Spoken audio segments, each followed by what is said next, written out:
안녕하세요.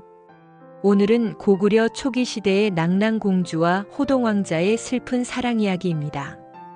고구려 제3대 왕인 대무신왕 때의 이야기입니다. 호동왕자는 대무신왕의 아들로서 천성이 활달하고 외모가 수려하여 인근의 소문이 자자하였다. 어느 날 호동이 옥저에 놀러간 일이 있었는데 이때 낙랑국의 왕인 최리가 우연히 호동을 보았다. 첫눈에 호동왕자의 외모에 반한 최리가 호동왕자를 데리고 낙랑국의 궁중으로 갔다. 최리왕은 딸인 낙랑공주와 맺어 사위로 삼기 위해서였다.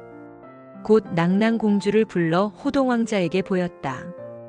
호동왕자는 낙랑공주의 아름다운 모습을 보고는 최리의 딸을 아내로 맞을 생각을 굳히고 본국으로 돌아가 부왕에게 이 사실을 아뢰었다.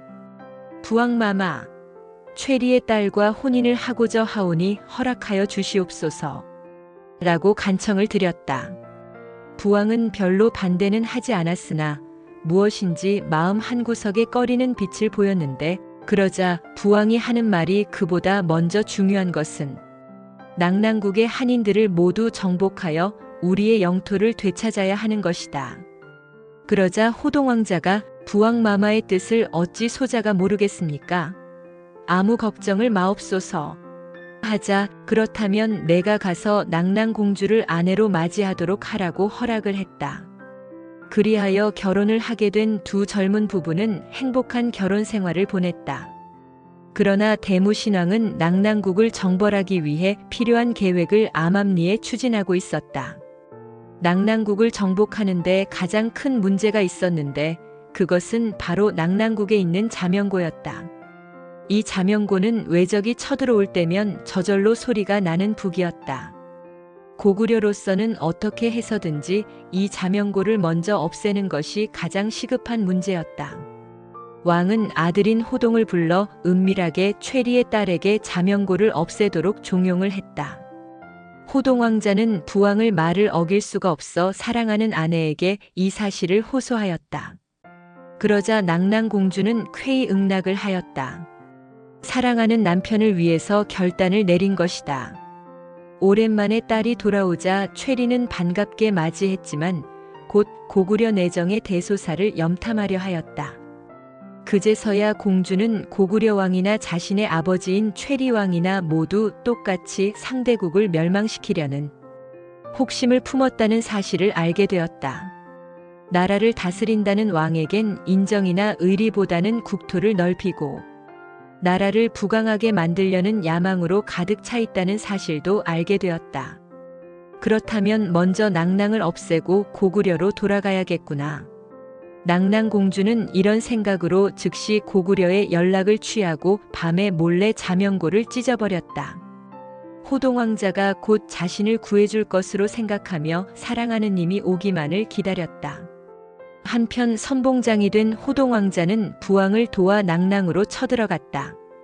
이런 일을 전혀 알지 못한 낙랑국은 평화로운 나날을 보내며 아무런 대책도 세우지 않았다. 그러던 중 갑자기 고구려가 공격해 온다고 야단법석이 났다. 최리왕은 국가 전례의 자명고만을 믿고 절대 그런 일이 없을 거라고 장담하였으나 그것도 잠시일 뿐 고구려군이 물밀듯이 쳐들어왔다. 최리의 머릿속엔 자명고 생각만 떠올랐다. 자명고가 보관되어 있는 곳을 가보니 예상했던 대로 자명고는 완전히 찢어져 있었다. 딸의 소행이 분명하다고 단정한 최리는 즉시 문초하여 낙랑공주를 죽였다. 이때 벌써 고구려 군사들은 낙랑궁중에 들어와 있었다. 호동왕자는 왕자비를 찾았으나 그녀는 이미 죽어 있었다. 호동은 사랑하는 아내까지 죽이면서 영토를 넓혀야 한다는 것이 슬펐다. 국경을 넘은 사랑이건만 전쟁은 막지 못하였구나. 마음속 깊이 통안의 정을 씹으면서 호동은 쓸쓸히 고구려로 돌아가야만 했다. 부왕과 여러 신하들이 호동의 공을 치하하였으나 그의 마음속을 누가 헤아리겠는가. 이런 가운데도 부왕의 원비는 용맹한 호동의 세력이 커가는 것을 시기해 호동이 왕위를 넘본다고 왕에게 참소하였다. 호동의 마음은 설상가상으로 더욱 아팠다.